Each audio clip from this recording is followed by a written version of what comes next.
Welcome beta, part number 4 and the chapter is pastoralists in modern world. Okay, so beta 9th class history important chapter हम क्या कह सकते हैं इसको, और इसमें काफी वन वर्ड क्वेश्चंस बनते हैं. जैसा हमने फर्स्ट एग्जांपल देखा था, डिफरेंट pastoralists के एग्जांपल है, उनकी मूवमेंट है, उनकी क्राफ्ट्स है. ओके, तो वो आपको अच्छे से करना, उनकी लोकेशन खास तौर पे, ठीक है, किस लोकेशन से कहाँ वो ट्रैवल करता है. उसके बाद हमने pastoralists की लाइफ का देखा कि कॉलोनिज्म में कैसे इफेक्ट हुई है. So now we topic number 4. Let's see how did this change affect the life of pastoralists. तो अब हम उनकी लाइफ के बारे में पढ़ेंगे, इनकी लाइफ कैसे बदली बेटा. ठीक है, तो यहाँ दो टॉपिक है, उन्हीं चेंजेस के बारे में फटाफट देखते हैं. देखिए 2.1 These measures led to serious shortage of pasture. पहला जो बड़ा चेंज आया बेटा यही था कि जो पॉस्चर लैंड है जिस पर उनके एनिमल रेयर करते बेटा, उसकी शॉर्टेज हो गई. When grazing land were taken over and turned to in cultivation field, the availability of pasture land declined. क्योंकि ज्यादातर पॉस्चर लैंड कल्टीवेशन में कन्वर्ट होगी तो ऑटोमेटिक डिक्लाइन होनी थी बेटा ये. And the reservation of forest mean to shepherds and cattle holders could no longer freely pasture the cattle in the forest. और बड़ी स्केल बेटा जो फॉरेस्ट रिजर्व हो चुके थे और जो आपकी ग्रेजिंग लैंड थी वो भी बेटा कहीं ना कहीं कल्टीवेशन में कन्वर्ट होगी. इसलिए इनको कहीं ना कहीं कैटल और अपने पॉस्चर लैंड्स की शॉर्टेज की वजह से कहीं ना कहीं pastoralists को अपने हर्ड्स छोटे करने पड़े और रेड्यूस करने पड़े या ऑक्यूपेशन बदलना पड़ा. चलिए आगे से नेक्स्ट पैरा देखिए, और उनकी लाइफ्स के बारे में इसमें 2-3 पॉइंट है. As pasture land disappeared under the plough the existing animal stock had to feed on whatever grazing land remain.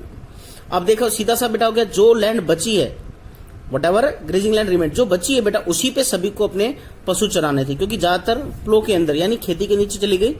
This led to the continuous intensive grazing of the pasture. अब यहाँ एक और बड़ा संकट आ गया, intensive grazing, यानी एक छोटी सी लैंड पे बार बार लोग पशु चराने लगे, ज्यादा लोग पशु चराने लगे, तो इससे इंटेंस ग्रेजिंग वाली प्रॉब्लम आ गई बेटा. एंड यूजली नॉमेडिक पशु graze their animal in one area and move to another. Otherwise normal situation में वो एक जगह चराकर दूसरी जगह ट्रेवल कर जाते थे और उसको टाइम मिलता था ग्रो होने का.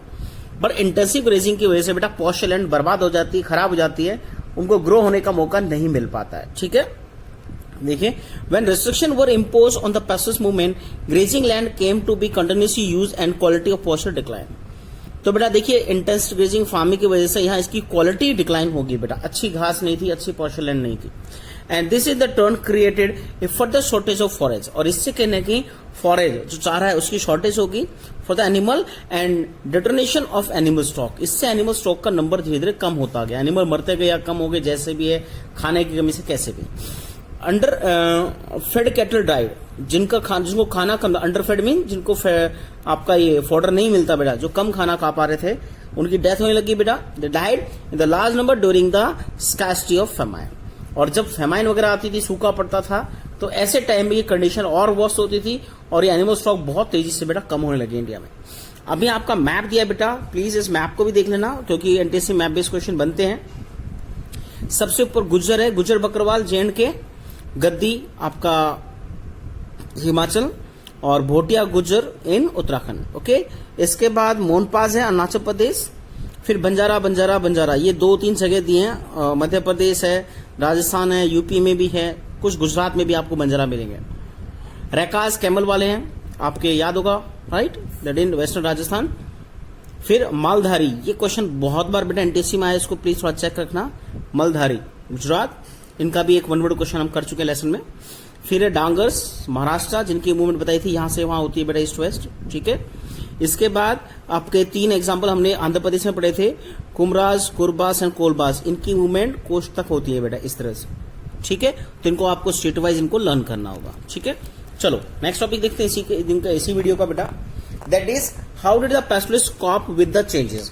अब जो बड़े बदलाव इनकी लाइफ में उनसे कॉप यानी उनके साथ कैसे सामंजस्य बैठाए, हम कह सकते हैं कैसे कॉपरेट किया बेटा. देखिए तो दूसरे तरीके ढूंढे, जैसे जो बड़े बदलाव हुए, जीना तो था बेटा, सर्वाइव करना था, कैसे सर्वाइव किया. तो pastoralists reacted to these changes in a variety of ways. Some reduced the number of cattle. पहला तरीका उन्होंने ये निकाला बेटा, नंबर ऑफ कैटल reduce कर दिया, इसको नोट कीजिए. ठीक है, Second, since there was not enough pasture to feed large number, others discovered new pasture when movement over to old grazing grounds become difficult. क्योंकि डिफिकल्ट हो गया, क्योंकि ग्रेजिंग लैंड थी नहीं बेटा, तो नई लैंड कहां से डिस्कवर होती. After 1947 the camel and sheep herding Raikas. अब इन्होंने एक और तरीका निकाला, अपनी मूवमेंट बदली बेटा कुछ लोगों ने। यहाँ रेकाज का एग्जाम्पल आता है 47 का, यानी इंडिया इसके बाद पार्टीशन हो चुका था, पाकिस्तान इंडिया बन गया था बेटा। सो कैमल और sheep reading Raikas for instance could to no longer move in Sindh. अब ये वेस्टवर्ड यानी इंडिया के साथ जो पाकिस्तान का सिंध लगता है, अब उधर ट्रेवल नहीं करते थे। They graze camel to the banks of Indus as they had done earlier. The new political boundaries between India Pakistan stop their movement. इनकी बेटा इनसे इनकी मूवमेंट चेंज हुई। So they had to find new place to go. In recent year they have to being migrate to Haryana. अब वो waste के जाने की बजाय, सिंध नहीं जाने की बजाय वो हरियाणा वगैरह ट्रेवल करने लगे बेटा। जैसे आपने देखा होगा ये व्हाइट कपड़ों में बेटा अपनी शिप्स और कैमल्स रियर करने अब भी हमारे एरियाज में आते हैं, गाय वगैरह लेके, ठीक है, बागड़ी जनजाति बोलते हैं। Where sheeps can be graze agriculture field, यहाँ एक्चुअल फील्ड में इजिली ग्रेज करते हैं स्टबल्स पे। And after the harvest are cut, तो लावनी के बाद हमारे यहाँ खेतों में जो कचरा बचता है थोड़ा बहुत, ओके, अनाज भी बचता है या उसका स्टबल जो जड़ें बचती है, उन पे इनके एनिमल सर्वाइव करते हैं। This is time that the field need mature then the animal provide, और इससे इनको मैच्योर कह दिया, मैन्योर भी हमारी फील्ड्स को मिलता है। तो बेटा यहाँ दो एग्जाम्पल देखे हमने। पहला था कैटल्स का नंबर रिड्यूस कर दिया, ठीक है, और दूसरा तरीका था उन्होंने अपनी मूवमेंट बदली ताकि उनके एनिमल हर्ड्स एक पॉस्चर लैंड उनको मिल सके, ठीक है। तो इसमें एक एग्जाम्पल आप दे सकते हैं। चलिए नेक्स्ट पेरा।